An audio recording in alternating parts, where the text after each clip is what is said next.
1, 2, 3.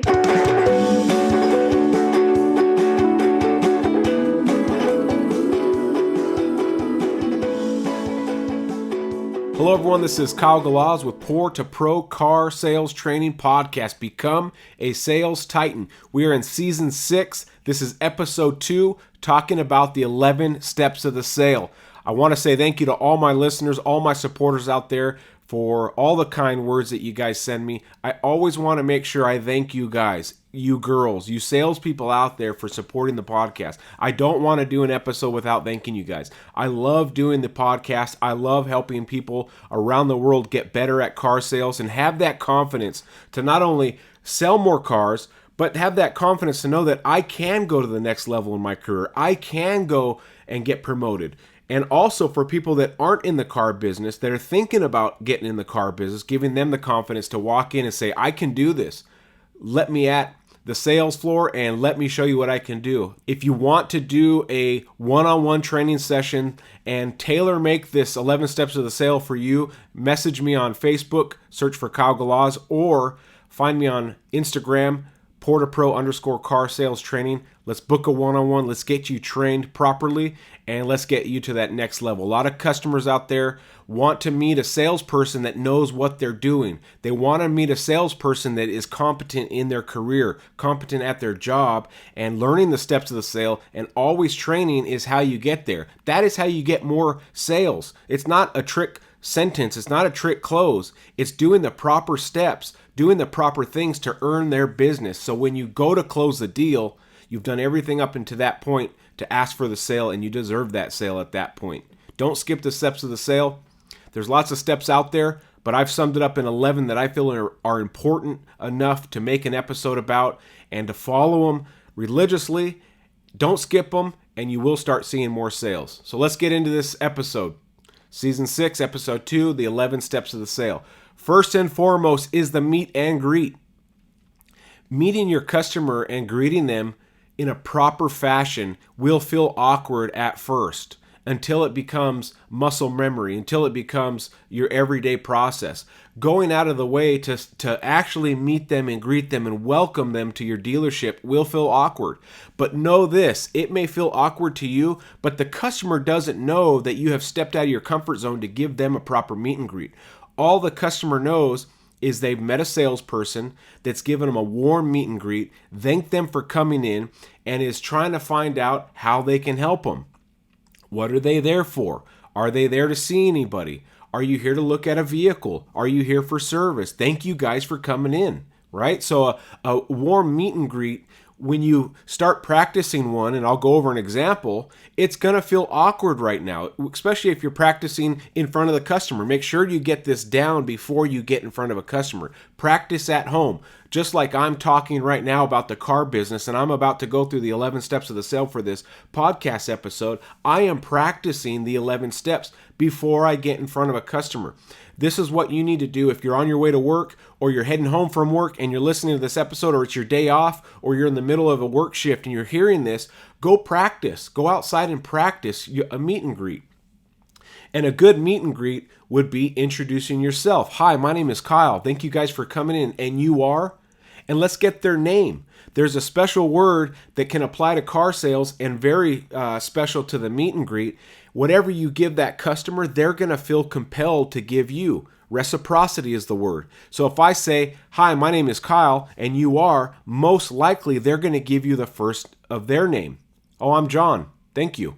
If I say, hey, I'm Kyle Galaz, and I punctuate that last name, hey, my name is Kyle Galaz, welcome to my dealership, and you are, he will feel compelled without even knowing he's feeling compelled to say his last name.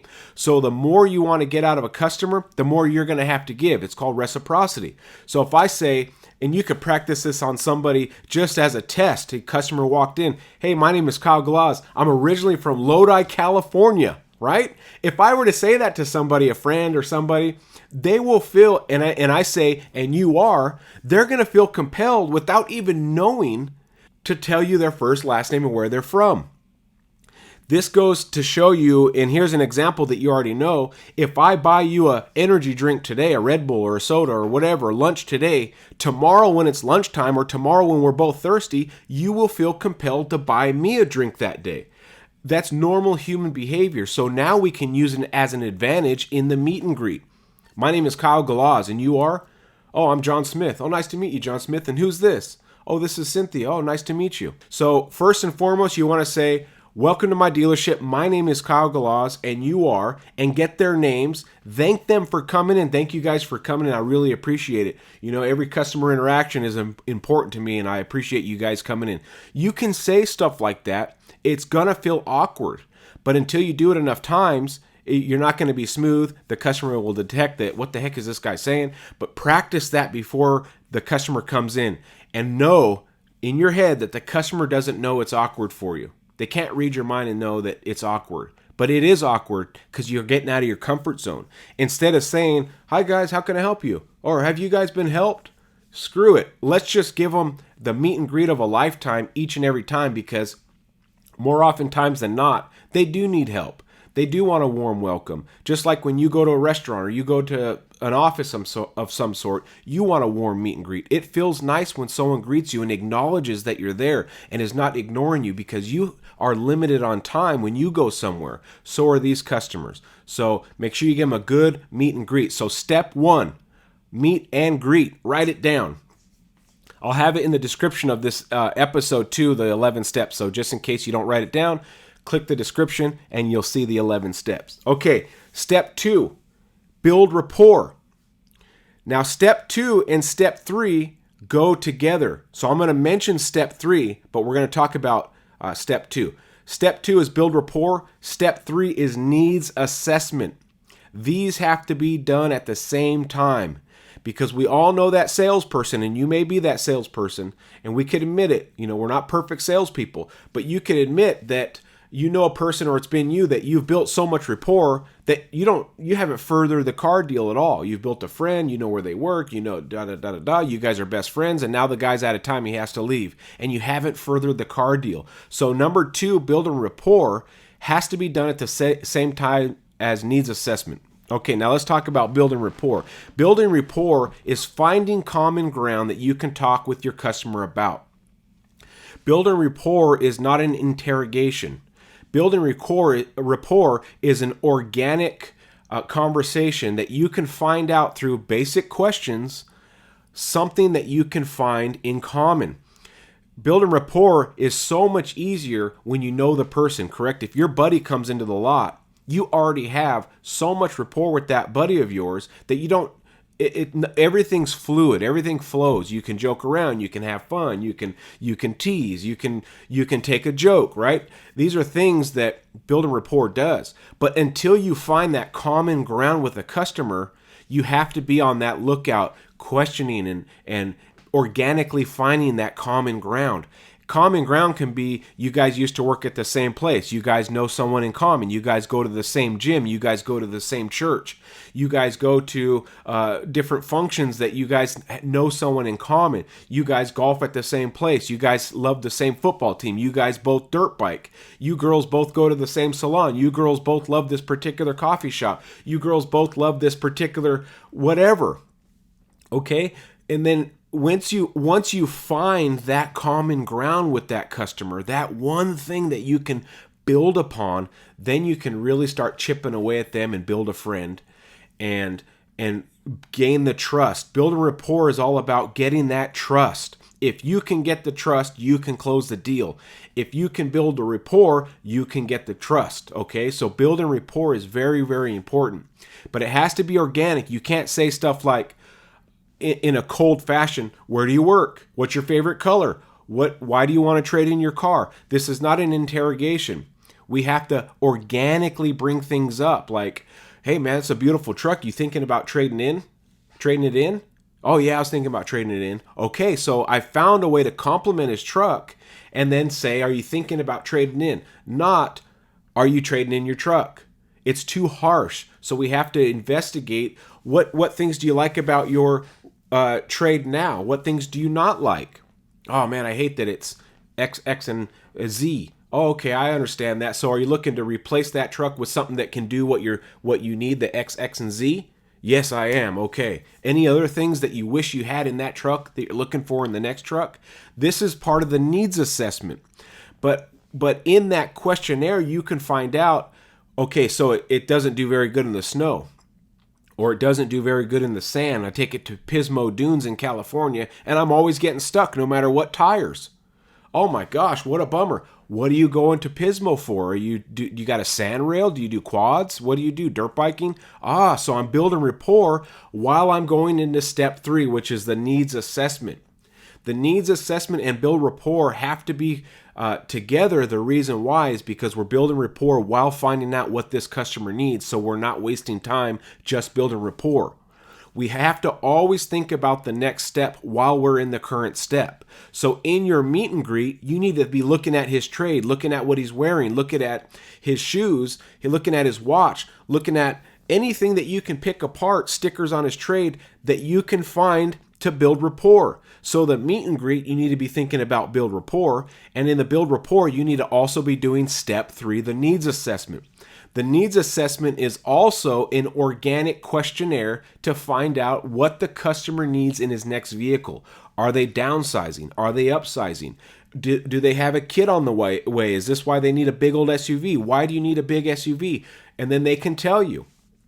Okay, so build a rapport. Hey, what do you do out in Pismo? Oh man, I dirt bike out there. Oh, that's so awesome. I used to have a KTM until I wrecked it so many times. All my bones pretty much broke. And then you can build that rapport. Oh, you used to dirt bike? I used to dirt bike. Yeah, that's awesome, man. Oh, cool. What do you hit jumps out in the dunes? What do you do? Camping out there? Oh, we do a little bit of everything. Is that why you need a bigger truck? Yeah, we got a bigger trailer. It's a toy hauler, and we need a bigger trailer. So you see what I'm doing there. I'm building rapport while doing a needs assessment. Those are very, very important because you got to build a friend while you're figuring out what they need.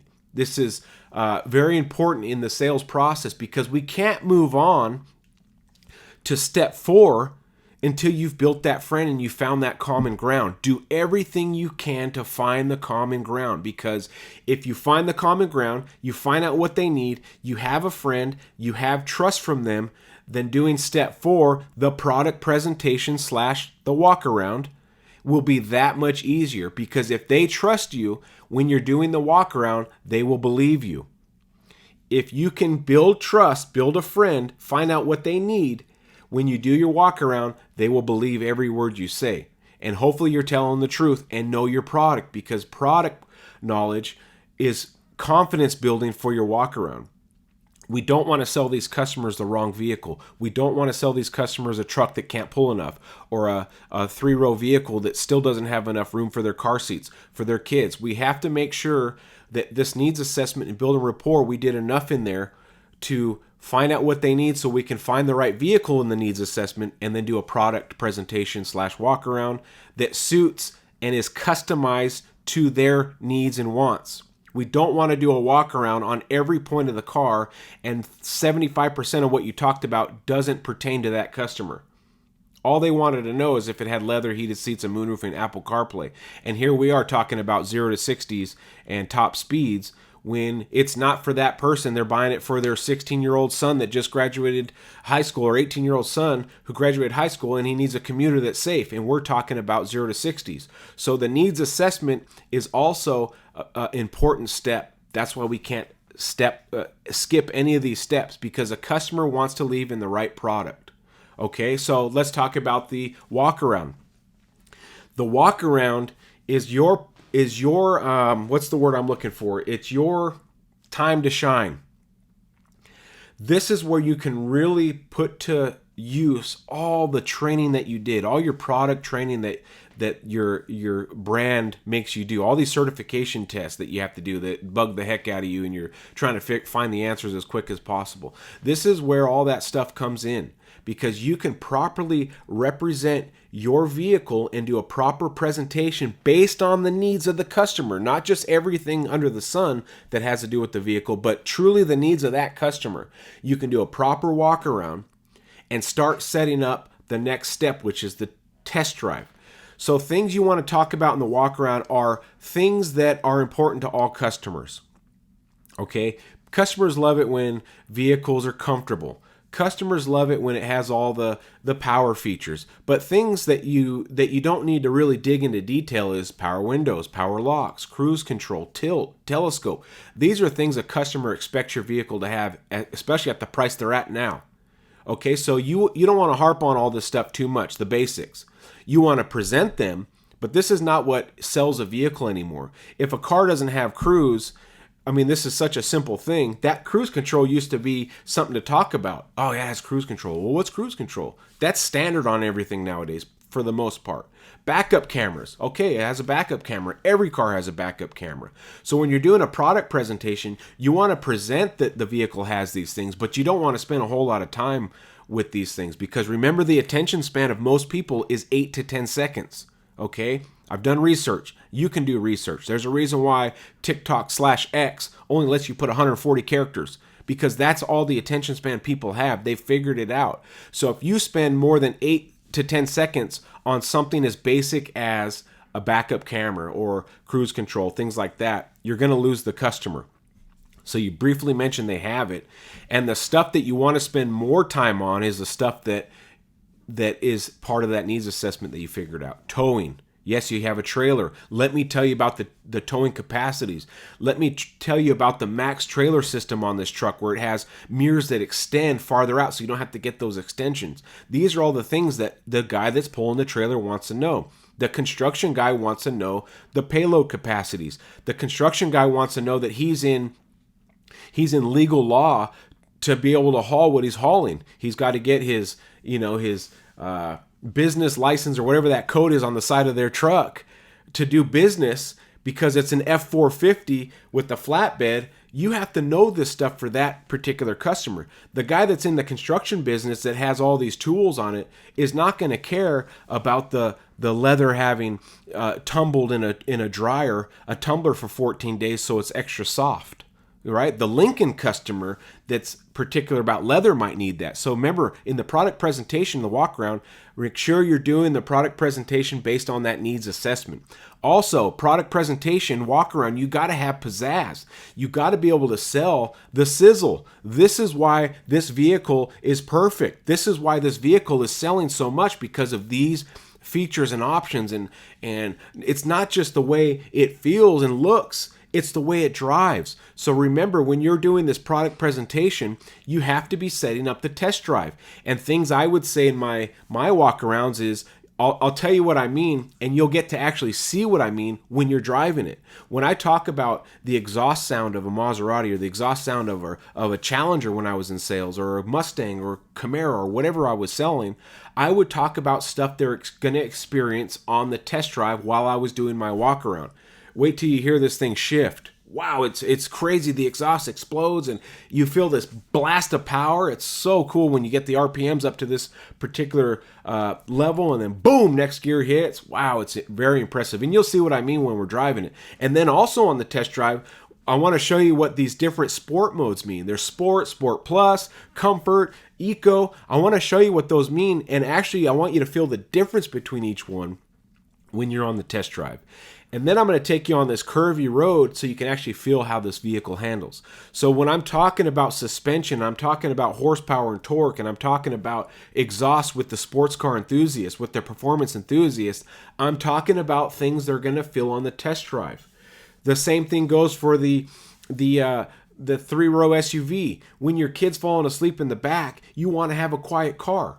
You're trying to get some sleep yourself and you want to go drive the kid around the block a few times. A loud car is not going to achieve that. That's why our SUV is so amazing, because when you're on the test drive, you're going to get to see how quiet it is when we roll up the windows. Even the AC and heater are quiet. It's just an amazing vehicle, and you'll get to see that on our test drive. So during that product presentation / walk around, you're doing a full walk around. You're starting at the driver's door and you're going around, you're popping hoods, you're butterflying the vehicle out. All wings are open, trunks open, and you really want to show off that vehicle and show off all the features that pertain to that customer. Now here is my trick to get the customer in the driver's seat and the door shut. I used it religiously, and it had a 90+% effective rate to get them in the seat, door shut, car on and ready for a test drive. I would say, now, Mr. Customer, I want you to sit down right here because I want you to see something when I shut the door. So I'd put him in the driver's seat. I would shut the door, and I would point out the center console where you can put stuff in there between the driver and passenger seat. I would say, okay, put your arm on that center console there, and now lean back and put your arm on the driver's door armrest. Do you see how they're level? Some vehicles, the armrest is higher than the center console, or the center console is higher than the armrest on the door. So what happens is when you go to lean on your right side or your left side, you got to adjust your seat, or you're figuring out, why is my seat uncomfortable? You don't even know why it's uncomfortable. And this particular vehicle, if you lean back, it's even. Now, here's a little hint. They're all even. Every car is even for the most part. I mean, I've ran into a few funky vehicles they don't have a center console, or it is uneven. But for the most part, 100% of vehicles are even on the center console and the driver's door armrest. The reason why I do that is because the customers never thought about that, but it allows me to have them sit down and shut the door. Now, when the door is shut and I'm leaning in the window, I tell them, okay, now adjust the steering wheel, because I want you to see not only does it tilt, but it telescopes. And our power away seat, it could be 8, it could be 6, it could be 30. I want you to adjust it to where you would feel comfortable, and I want you to make sure that you have enough leg room and all the right room in there. Okay, so now I'm kind of painting a picture of this customer comfortable in his vehicle that he possibly is buying. But he is now in the seat and comfortable. And then I would tell him, oh, I think the key's right there. Why don't you go and start the vehicle up? Now he started it. And then I always said this. Oh, I forgot to get my dealer's plate. Let me make a quick copy while I'm in there, and we'll go take it for a test drive. They will never say no, because during my walk around, I talked about all the things he wants to or is going to feel in the test drive. And a lot of times when I got to that point and they're sitting in there, they would ask me, can we test drive it? Well, yeah. I think the biggest compliment you can get for your work ethic is when they ask you for the test drive. I think that tells a story of how good you did a walk around. So if you can start thinking about, when I'm doing my walk around, all I care about is getting them on this test drive. I'm going to do a beautiful walk around, but while I'm doing my walk around, I'm going to talk about things they're going to feel on the test drive. They can only experience what I'm talking about on the test drive. So get creative and think about each vehicle that you sell. If you're a new car franchise, what could I talk about on this vehicle that I could demonstrate only on the test drive? I can talk about it, but I can talk about it in the sense that we're going on this test drive. So do a beautiful walk around, present your vehicle according to that customer's needs assessment, and make sure you don't leave anything on the table. And if you know the competition's product, while you're doing a walk around, you can talk about the competition. Possibly during that needs assessment, you ask questions. Are you cross-shopping us? Have you looked at any other vehicles?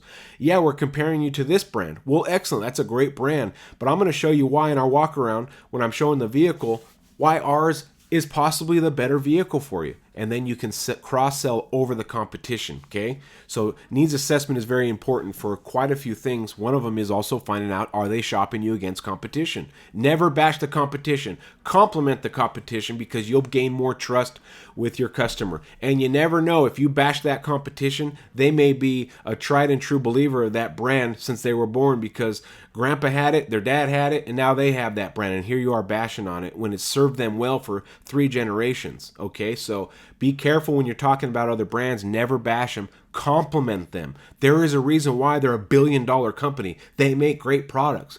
But there has to be someone leading the way. And right now, our brand is leading the way. Let me show you why. And having that product knowledge will give you the confidence to cross-sell. Now on the demo drive, step 5, the demo drive. What kind of things do we talk about on a demo drive? Here's what I would do. If it was a husband and wife, I would sit in the back, I would let them have full control, and I would tell them, I'm going to stay quiet back here until you have a question. If you have a question on a button or what that sound is or what the car's doing or what am I feeling, ask me. But I really want you to feel the vehicle without me talking, okay? So I'm just going to sit back here and pretend like I'm not here until you have that question. That was what I used to do, because I want them to experience the vehicle. And at my dealership, it was mandatory that we went on the test drive. And I'm glad that it was mandatory because so many times customers couldn't figure out how to work the AC or heater. And if I wasn't there, they would come back from the test drive 300 degrees because they couldn't figure out how to get the heater off because it's some weird switch or some weird area of the car. And they come back irritated and hot. And all I can think about is getting something cold to drink now and they got to leave. Okay, so going on the test drive, if you're at a dealership that allows you to not go on a test drive, make sure you say, you know what, I'm going to make it a point to go on every test drive possible. And I'm going to stay quiet until they have questions. If they bring up a conversation, then I'll talk. Otherwise, I'm going to let them do their thing in the vehicle and get to experience it. More often than not, while they're on the test drive and you're in that car, they're going to say things that are buying signals. Buying signals on the test drive is a good thing because it makes it that much easier to get inside and work the numbers and close the deal. Here are some buying signals when you're on a test drive. What do you think my payments will be? How's financing? What are the rates? Do you guys take trade-ins? These are all things that tell you the customer loves the vehicle already and now he's thinking about owning it. Absolutely. When we get back, I'll go over all that stuff with you. And I'll make sure it fits in all your budget and all your numbers needs. So that way you can drive off with full confidence that not only you got a great product, you bought it from a great salesperson. I hope you think that about me, but you feel good about all the numbers. Okay, that sounds great. And then you come in and you close it down.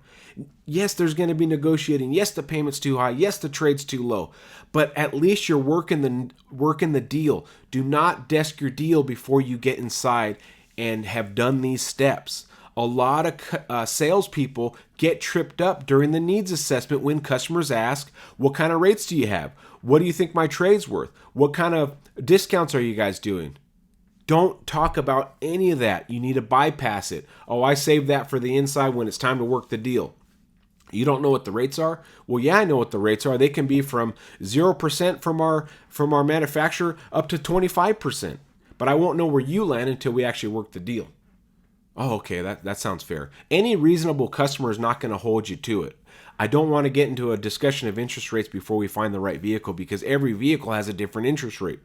Every vehicle has a different program, incentives, all these type of things. And some of the incentives change if you have a trade-in or not, or if you lease it or not. So before we get into that, let me make sure I do my job, and that's make sure this is the right vehicle for you. And then when we go inside, I'll go over all the options for you so you know you're getting the best deal possible and you can drive this thing home today. Okay, I assume the sale there. I put in their mind that they're leaving in a car. Well, slow down, salesman. We got to work the numbers first. I understand that. Totally get it. I wouldn't expect you to buy the car unless you didn't like the numbers.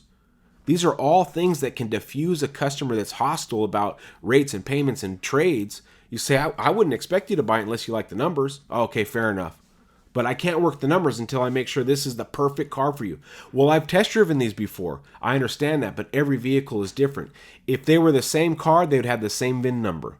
They would have the same odometer. It's a different car. It drives different. Even if the tires are different, the road nose can be different. So I just got to make sure it's the right vehicle. So this is part of not skipping the steps of the sale is you also have to be able to go to battle with these customers when they want to skip the steps of the sale. Know this, if you get a customer that walks in and says, hey, I want to find out what my trade's worth before we work numbers, know that the number on the trade will never be what he wants.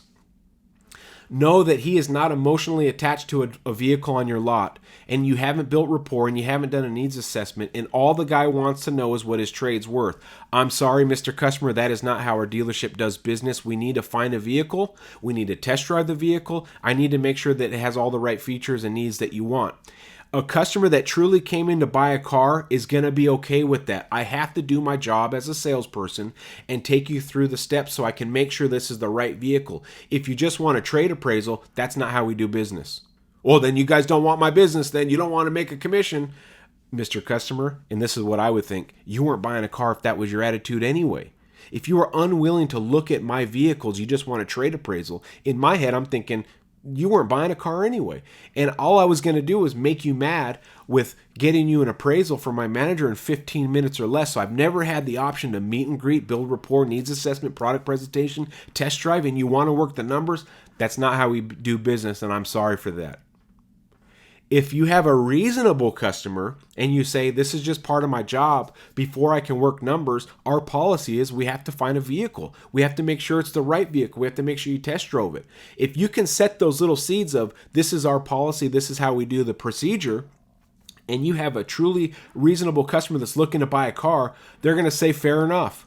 I promise you, this won't take a long time. I will get your trade appraisal number. I will get you the best interest rate. I will do everything I can to earn your business, but I have to make sure I find the right vehicle and test drive it and show you it and make sure it's all the things you need. A reasonable customer would be okay with that. A person that just wants a trade appraisal and is going to blow out and you never see him again would not be okay with that. Then you don't want to make a car deal. I wasn't going to make a car deal with a guy like you. Remember, this is our house. This is our dealership. We spend 60 plus hours a week at this facility. This is my house, Mr. Customer. You do not get to come in and tell me how I'm going to do my job. Just like I don't go to a restaurant and go back there to the cook and tell him how he's going to cook my burger. They would throw me out of the restaurant. So understand that this is my house. They hired me. I had to go through the drug screening. I had to do the product presentation training. I had to do all the stuff. You don't get to tell me how to do my job. And my manager will have my back. If I say, Mr. Manager, I tried taking him through the steps of the sale. He was unwilling to even look at cars. How am I supposed to sell a customer that's unwilling to look at cars? He can be mad if he wants, but would you rather me trying to do my job on the car lot every single day, every single customer, than take shortcuts? Your boss is going to be like, yeah, you're right. He wasn't buying a car. Get rid of him, right? We have to make sure that we still stand our ground. We are still human beings, and we can't let a customer push us around. Okay, so we've done the demo drive. Step 5. Now let's go into step 6, closing the deal. My original 11 steps of the sale on step 6 was negotiate deal. And I thought, no, I'm changing it. We're going to close the deal. We ain't negotiating nothing. If the customer wants to grind, then I'm going to try to hold my full pop, my full price. And I do it regularly with customers that come in and try to negotiate. And so do you. Don't act like you don't do this already. You guys are good closers out there and you're getting better. But when we come in after the test drive and we work those numbers, it's close deal time. We show them the numbers, we talk about getting the credit app, and we move forward. But where salespeople struggle a little bit is on the demo drive. That weird space after the demo drive is, how do I get them inside to work numbers? And there's different techniques that different salespeople use, but here's what I would do. I wouldn't say, let's go inside and work numbers, because I learned if I ask that silly question or say that silly statement, I get a silly answer, which is, no, we're just looking, we're out of time, we got to go pick up our kid, we got to do this. So I taught myself, I'm going to stop saying, let's go work numbers, because it's getting a semi-negative answer. I'm going to say, let's go inside, let me get you the rest of the information so you can make an educated decision if you want to buy the car or not. All I'm going to get you is information and fulfill my job for you as a salesperson. And then they would follow me in. It's so much easier to follow a salesperson in that says, I want to get you more information, than a salesperson that says, let's go work numbers. Let's go work numbers to a customer's ears is painful. Let's go work numbers is an hour ordeal. Let's go work numbers means they're going to buy it. More information is lowering their guard to follow you right in. Let's go get you more information so you can make an educated decision whether you want to buy this or not. Try it out. Try this out. Get smooth with it before you try it on a customer. Remember, practice before the game starts. So start using these things after the test drive. I'm just trying to get you the rest of the information so you can make an educated decision. Oh, okay. I'm just trying to do my job because my boss is going to ask me, if you were to leave, did you do everything in your power to get this customer all the right information? And I want to be able to tell my boss, yes, boss, I did. I'm doing my very best, and I got them everything that they needed to make a decision on yes or no. Fair enough? If you've built that rapport, you did the needs assessment, you've done everything right to that point, they will have no problem getting the rest of the information. Well, the rest of the information, guess what it is? It's numbers, it's interest rate, it's all the things to close the deal. It's getting a credit app. That's a micro close. Getting the credit app is a micro close because if you can get them to do credit, they're starting to take ownership. And the way you get them to do credit is say stuff like, I don't want to guess on the rate. Don't worry, this is not going to mess up your credit. It's not going to wreck anyone's credit. Let's just get some basic information so I can quote you the exact payment down to the penny. And then you can decide down to the penny if you want to move forward or not. Okay, that sounds fair. It works like a charm. You get their credit application, your finance guy or sales manager gets them approved, and then you come out with the payment. My goodness, they've gone through all these steps of the sale. They love their salesperson, which is you. They've already filled out a credit app. Now you can start using that as a close. You don't want to do this all over again with somebody else or come back and do this. We're 90% done with this car deal. All right, fair enough. Wrap it up. That's fine. That'll work. So you stack the odds in your favor by doing these micro closes and not skipping the steps of the sale to that point. Number 6, close the deal. Don't go in there and negotiate. Be confident in your pencil. Listen to your sales desk. When they say, hey, this is the best deal, this is the most I can give on the trade, believe it, because that number makes you the most money. Don't believe what the customer says when they say there's a better deal out of town, there's a lower price, they gave me more for my trade. Don't believe that. That's them negotiating, trying to get their best deal. You need to negotiate against the customer, not against your sales manager. The salespeople that have the highest grosses work the customer. They don't work the desk. I understand there's better deals out there, Mr. Customer, but what happens when you drive all that way out of town and you find out, oh boy, there was a reason why it's a lower price. Now I understand why this deal was so appealing. I don't want you to go through that. If it's truly a comparable vehicle and it's similar miles, then they cost what they cost. This is what they cost to buy a truck of this caliber. Now, if you're getting a quote that's $10,000 less somewhere else, you got to understand there's something going on there. It could be a vehicle that has a salvage title. They're unwilling to show you a Carfax. They want you to buy the Carfax. There could be massive rust. So what you got to do when you're closing that deal is build some doubt that the other deal outside of town is worse, okay? There's a lot of things, and we're not going to get too deep into closing the deal because there's so many things to go over. But remember, number 6 is not to negotiate. Number 6 is to close the deal. Okay, the deal is closed. Number 7, you're doing the paperwork and you're waiting for finance. Paperwork is a step of the sale because, and the reason why I have it on here is because this is your part of the deal that you can show that you are clean handwriting, that you got all the right things, insurance cards up to date, registration on the trades up to date. I got the miles accurate off the odometer. I verified the VIN. My handwriting's clear. I got everything, Mr. Sales Manager. I got everything, Mr. Owner. Whoever's working your deal, when they see perfect paperwork and a complete file ready to go to finance, this is the kind of stuff that can get you promoted. This is the kind of stuff that owners and GMs and sales managers like to see, because not only do we have a great salesperson in front of us, we also have a competent salesperson that knows how to do paperwork, that understands that everything has to be perfect for the DMV, for the finance, for the bank. So when you have paperwork, I included it on the steps because you got to make sure it's perfect. Come to that desk with a perfect file. Come to that desk with nothing missing. And you're going to see your career start to take a different path.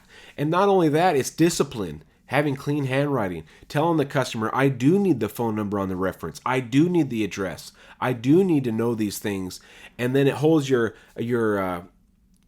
customer accountable to do the right stuff, so we don't miss a pay stub, so we don't miss proof of income or proof of residence. Let's get everything perfect and then bring the file up to your finance or sales manager. Okay, that's step 7. Pretty simple. Complete paperwork, keep it nice and clean, have all the right things. Let's go to step 8, the Google review. This used to not be relevant. When I first started selling cars in 2003, Google review, I don't think it was even out. Google review was not something relevant in the market. Now it is. Okay, so when you're waiting for finance, take this time to have your customer log into Google, log into their phone, open up Google, type in your dealership name, and leave a 5-star review. Right there at your desk while you're waiting. First, it takes up a little time. Finance is backed up. It's going to take a little bit.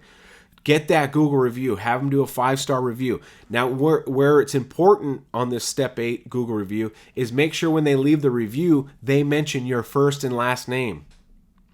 The reason why is because when customers go to your reviews and they start reading the reviews and they notice a common theme, wow, this Mike Wilson salesperson has tons of reviews. Wow, I want to see that guy. You will pick up an extra deal or two a month because customers have seen so many reviews based on your name. And if this has happened at my dealership, customers have come in and asked for that particular salesperson because of Google reviews. Because we ask, how did you hear about us? Even I go out there when I'm talking with customers, hey, how did you hear about us? Oh, I was on Google and I saw this salesman's name. Really? Well, that's awesome. Google reviews help not only your dealership, but it helps you. It gets your dealership more relevant in the marketplace. When you go to a restaurant review and it says 1 star and it has 9 reviews, you're probably not going to go to that restaurant. But if you go to a restaurant that has 1,200 reviews and its average is 4.6, you're probably going to take your chances with that. So not only does it help you possibly getting that customer come in and ask for you, but it helps the health of the dealership. Remember, if you're going to have a long career at your dealership, you want it to be healthy. And getting those Google reviews are good because the healthier the dealership, if the whole team really works on these Google reviews together, the health of the dealership goes up, which means more ups, more internet leads, and more opportunities to sell cars. You have to be unselfish when it comes to helping your dealership get more reviews. It goes against the grain because we are lone wolves in the car business. I don't care about the dealership. I only care about me. But if you can shift your attitude to caring about the dealership, you're going to start seeing more traffic, more ups, more people in service, more internet leads, more phone calls because the health of the dealership is good. Okay, so step 8, get that Google review. Step 9, this mainly pertains to new cars, but we still don't want to skip on pre-owned. Do a proper vehicle delivery. Step 9, vehicle delivery. We have to make sure our customers know what in the world they bought and all the little things that they use on a daily basis. We want to make sure our customers drive off with confidence that they know how to put the vehicle in reverse, that they know how to pair their Bluetooth phone. Maybe we should do that for them. Make sure we can download their contacts, program some of their favorite stations. We need to make sure our customers are driving off knowing how to use the vehicle we bought. We're not here just to make a sale. We're here to get repeat customers and have good relationships with these customers because a good relationship with a customer will get you more business, will get you more 10 score surveys, will get you more bonus money, will get you more factory money. We got to make sure we get these vehicle deliveries down. We don't want to just throw them the key and put the happy sticker in the back of the car and let them drive off. Make sure you spend some time. Now, what I used to do in sales when I had a delivery is I would go over the stuff that I knew they needed to know right now. And I would tell the customer, let me show you all. I can't show you the whole car because it would take hours. But I'm inviting you back already to come back and let's go over the more detailed stuff. But the stuff I want to show you right now is the stuff that you're going to use tonight, the stuff you're going to use tomorrow, all the stuff that I feel like you need to know. Customers will be okay with that. And spend some time in that car going over the vehicle delivery. They want to know how to use their car. Do they want to get out of there? Absolutely. They've been in there for 3 hours trying to buy a car. They're tired. They're hungry. But we still have to make sure we send them off with the basics at least. And then we need to call them and do follow-up to make sure we get them back in. And if they tell you, no, I think I figured it all out. Okay, not a problem, but I have an open invitation. You show up at my dealership, I'm going to go over the vehicle with you. Just know that I'm going to check on you every once in a while to make sure you understand all the buttons because guess what, Mr. Customer? I'm still learning all the buttons. These vehicles are so technical nowadays. I just want to make sure that I didn't just get a sale. Customers like hearing that I have someone that I can call upon and make sure that they're using their vehicle right and that they're happy with their purchase. Customers love to hear that. So get that vehicle delivery. Now for new car, you're going to get a survey, correct? And that survey weighs heavily on you, your dealership, bonus money, all kinds of stuff. Some people's pay plans are tied to their vehicle survey that they get, the customer fills out and sends back. So when you're doing this vehicle delivery, make sure you're talking about this survey they're going to get. The survey may say, how did your dealership treat you? Did your dealership use an iPad or a tablet? What they mean, Mr. Customer, is did Kyle do these things? And the factory wants to pin it on the dealership. But the moment that we get a bad survey, the dealership pins it on me. This says my name. So when you get their survey in the mail, please, can I count on you to fill it out perfect 10s and leave a good comment? Can I count on you? You need to say that. Can I count on you? And then you tell them, and if there's something, and you've heard this, if there's something I missed, still fill out a 10 and come get in my face and say, Kyle, you missed this. Shame on you. And try to make it fun and lighthearted. But please, no matter what, Mr. Customer, can I count on you to give me a perfect survey and give me a good comment? And put your hand out there. If you can get that commitment, you're going to get a perfect survey. And please don't ignore the survey. The more surveys we get, the better the health of the dealership is. And the better the health of the dealership is, the more resources I have for customers next time. So please fill it out. Can I count on you to fill this out? It means so much. And no matter what it says about the dealership, it's saying my name. Just know that. And if there's something I missed, shame on me. You come get in my face and tell me. And I'll make sure it's right so you can feel good about giving me that perfect 10. So that's step 9, vehicle delivery. Asking for that perfect survey. Number 10, if you're not on social media, this is your chance to get on it. Number 10 is friend them on social media, specifically Facebook. The reason why is because on Facebook, they're going to start posting stuff about a birthday party, about an event. I went to the football game. Or people like posting stuff that's relevant to their life. I just got a new dog, etc. My son graduated. And these are your moments to hit like and leave a nice comment. And remember, if you have on your profile on your Facebook or your Instagram or whatever social media you use, when they click on your name and it shows that you work at a dealership and it has you as your main picture of you in front of your dealership, they can remember, oh yeah, that's my sales guy. So remember, when you're done with that vehicle delivery and they drive off, you find them on every social media and you friend them. If they deny you, so be it. But do everything you can to join them in their circle of friends and themselves, because they're going to start posting stuff. And when they post stuff, that's your chance to like it and leave a nice comment. People love getting likes. People love getting comments. So when you can be in their face every time they post something, you're going to be in their mindset when it comes time to buy a new car.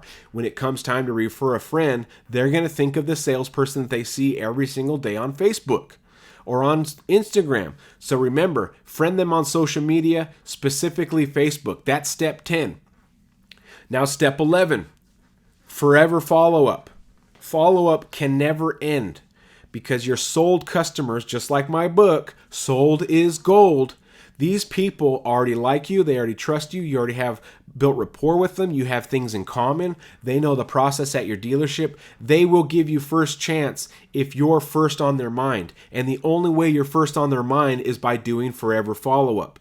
Follow up through Facebook, follow up through text messages, follow up through emails, follow up through phone calls. You got to stay in front of these people forever. This is not an optional thing if you want your career to flourish, if you want to go to 20 plus cars a month. A lot of the salespeople that have massive months, month in and month out, are the people that get referrals, the people that get repeat. These are salespeople that don't have to rely on internet leads and fresh ups anymore. They can rely on their sold customers. Remember, sold is gold. Think of that. My sold customers are a gold mine. Okay, so the forever follow-up is extremely important. If I sell 15 cars this month, next month I need to send out at least 45 text messages to those people. So let's say I sold 15 cars in November. I need to send 3 texts next month to that customer that I sold, that one customer, and I got to do that 15 times. It will take you no time to send 45 texts. And you want to do it maybe 15 texts in the first week, 15 texts in the middle of the month, and 15 texts at the end. Just following up, making sure you still love your vehicle you bought from me. And let them tell you, hey, everything's good. You don't got to text me. Let them do that. Otherwise, keep following up with them. And then you can strain it out accordingly throughout the year. Yes, you're going to have to devote some time for your follow-up. But remember, these customers will send you more customers. These customers have kids that eventually buy cars. Think about this. If you sell a newlywed couple right now and they're 20 years old and you plan on having a career in the car business for 20 years, you're going to sell their kids at 20. So customers that are your sold clients, we have to stay on top of our follow-up, and we got to keep track of them. So make sure you have a system to keep track of these sold customers. Okay? Now I got to plug my book, because I have a book called Sold as Gold. And if we rely on the dealership CRM system, and they decide we're going to switch up CRM systems because we got a better contract with another CRM system, where did all your sold customers go? They got lost with the old program. Or what happens if you leave your dealership? Where did all your sold customers go? That's why I made Sold as Gold book. It has 200 customer profiles per book. So you can keep track of a year or 2 years of customers, all their detailed information, all their fun information in each little customer profile. So no matter what dealership you work at, no matter what CRM system your dealership has, you have a way to follow up. Check it out. I'll put a link in the description. But Forever Follow-Up is the final step of the 11 steps of the sale. So let's recap. Number 1, the meet and greet. Number 2, /number 3, build rapport /needs assessment. Number 4, the walk around. Number 5, the demo drive. Number 6, close that deal. Number 7, perfect paperwork. Number 8, get that Google review with your name and last name. Number 9, the beautiful vehicle delivery. Number 10, friend them on social media, preferably Facebook. And number 11, forever follow-up. If you want to book a one-on-one training session, message me. I've done a bunch this last month, and salespeople are rebooking me now, which tells me I've done enough to earn their business again, because they're seeing results not only in themselves, confident-wise, but they're seeing their results in sales. So make sure you message me. We'll get all the details to you. We hook up over Zoom. It's super easy. I send you a link and boom, we do a one-on-one training session. You can have it private or you can have it public. If it's a good one, a fun one, I might put it on Spotify, and it's going to go global, 68 plus countries. And, then you can be part of the record books along with Poor2Pro. I'm trying to build something special, and it takes people like you that are special out there to support me, and I appreciate all the support. This episode's almost an hour long. I wanted to make sure we go over these steps of the sale in a proper way. I hope you guys got some value out of it. I can't wait to see you on the next episode. Kyle Galaz, signing out.